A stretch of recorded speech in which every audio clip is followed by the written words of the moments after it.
ओ ल है साथीहरु, हाम्रो माछाको टेस्ट हुँदैछ है। आज हामीले माछाको टेस्ट गर्दैछौँ। यो एकदमै मिठो तरिकाले खाने तयारी गरिरहेका छौँ हामीले।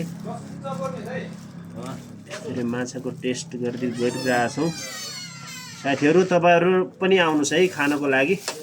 म आज खासै चम्चीले खान जान्दैन है, तपाईहरु चाहिँ आएर चम्चीले खानु होला है। ल साथीहरु, हेर्नु त, यो यो माछा चाहिँ हामीले पोलेको माछा, अर्गानिक माछा है। ल साथीहरु, वाउ, गुड, एकदम मिठो माछा खानको लागि, पोलेको माछा खानको लागि तपाईहरु सबैजना आउनु होला है। एकदम अर्गानिक चटनीसँग।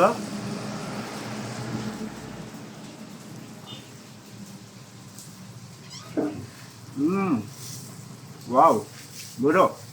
तपाईहरु सबैजना आउनु होला है। ल माछा पनि देखाउनु।